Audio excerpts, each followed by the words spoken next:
Please turn up the volume on your device. They say that audio is 50% of the full video experience. It's probably pretty uncomfortable right now without seeing me. Now, as we add the video and we improve the audio, we can have a much better experience. In today's video, I'm going to show you how I'm improving the audio in my YouTube studio. Let's get started. Hey everybody, welcome to Tech with Brett, where I help tech work for you. And in today's product tutorial, I'm going to be talking about the acoustic foam panels by Arrowzoom. They were kind enough to send me 12 panels to talk about to show you guys what they are all about. So since I started my YouTube channel, I have been trying to improve the video as well as the audio quality of these YouTube videos that I'm making. And I've also been really focused on audio lately. And so one of the things that I need to do is reduce the reverb here in this room. It's a pretty small room, but there's a lot of corners and a lot of flat walls. So we get a lot of echo in here. So an easy way to reduce that is to get acoustic foam. So the more angles that you have in the room and the more soft things that you have, that is going to reduce the sound. So if you have a lot of furniture, that would help, but I don't really have room for that. So a good way to do that is with these acoustic foam panels. There are a few different styles you can get. Here you have the little pyramid style that I got today, and there are a bunch of different colors that you can get. So I do want to mention that I am no audio expert. So I have been learning a lot about how to improve audio. I changed the mic on my camera, and then I switched to using this Blue Yeti mic to improve how I record all of my videos. And I would love to get a boom mic eventually. But right now, this is what I have. I did sign up for a course about audio from That Audio Guy, and it has really helped me learn about audio, how I can improve audio.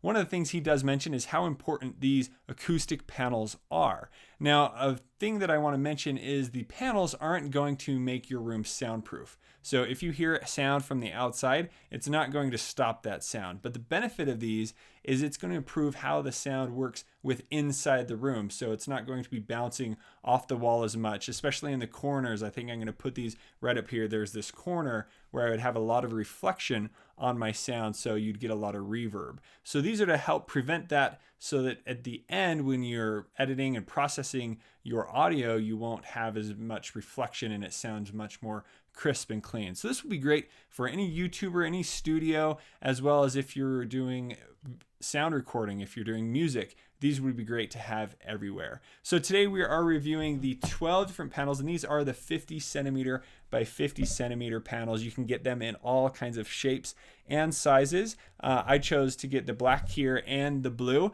and they did warn me when I was ordering these. So I originally said, get me white and blue, but they said the white will actually fade over time and it turns yellow. So I was really impressed by their customer service on that, saying that, hey, that's actually not the best option. They've learned that it doesn't last very long. And even when you are purchasing these on the website, and I will leave a link to that below with a 10% discount, but they say right there that, hey, this option may not be the best because there is some fading that occurs. So I was really impressed by that. So this mini panels also cost about $90, and there are a few different discounts that you can get depending on time, and maybe they do some social media promotions that you can check out as well.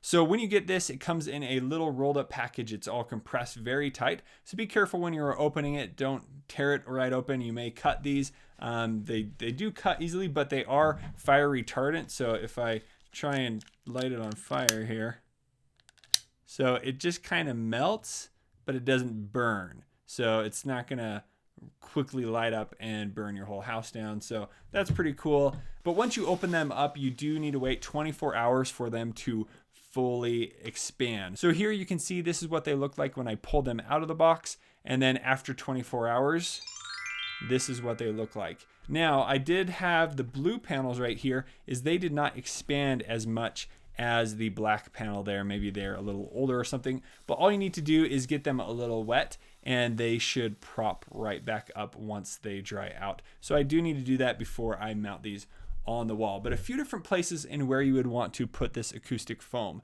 So you want to put it in the direction you're speaking. So right behind the camera here, there is a wall. So I'm going to place a bunch of panels right there because this is the direction that I mainly talking when I'm in my studio. Also, if you have room on the side of your walls, that's a great place to put them. So I'll probably put a few over here, and even possibly on the ceiling above you.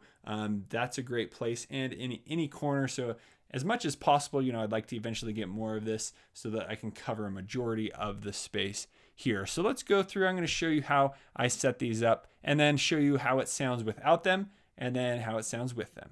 Now, there are many different ways in which you can mount the acoustic foam. You can order the 3M adhesive that you would just place on the back, or you could use scissors to cut them up, put them wherever you would like. You can use some Velcro on the back and adhere it that way. You could use tacks, nails, glue, all kinds of ways to mount them. Now we're going to mount them on the wall here. Another recommendation that I got from that audio guy is to mount it on foam core like this, and so that you could move it and place it anywhere you would like when you're doing audio, if you're in maybe a different room, so that you can still kind of lower that echoey sound anywhere you want. Now let's look at where I mount these. So one was right in front of where I usually speak. So this would be able to reduce the echo right in front of me.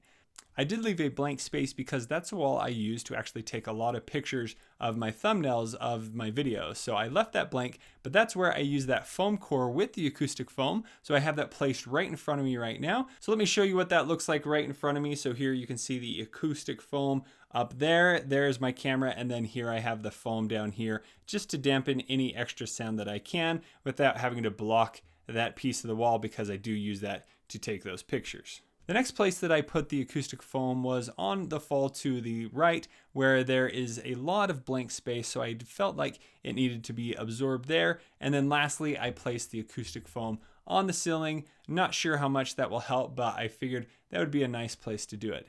After placing these all, I really would like to have a little bit more around here. It definitely has helped out on the sound. As soon as I brought them into the room, I noticed that there was a big difference. So now let's check out what actually changed from when I previously did some tests.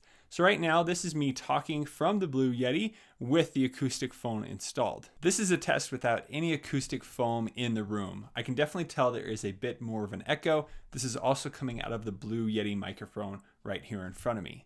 Here it is again with the Blue Yeti microphone with the acoustic foam, and back to the Blue Yeti without the acoustic foam. Most of the time I do mount the Yeti mic right above my head, so this is how it sounds without the acoustic foam. I don't recommend you mount it up there.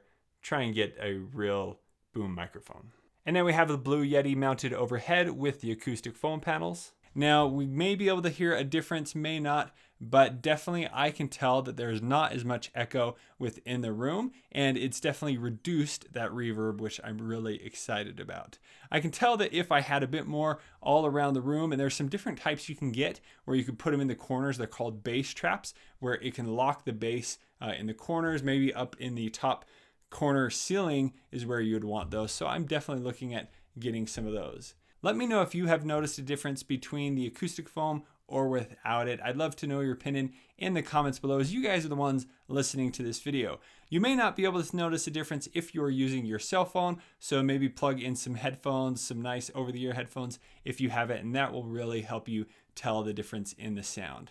If you would like to check out the Arrowzoom foam and all the different styles that they have, make sure you click the link in the description. I do have a 10% coupon code there for you guys.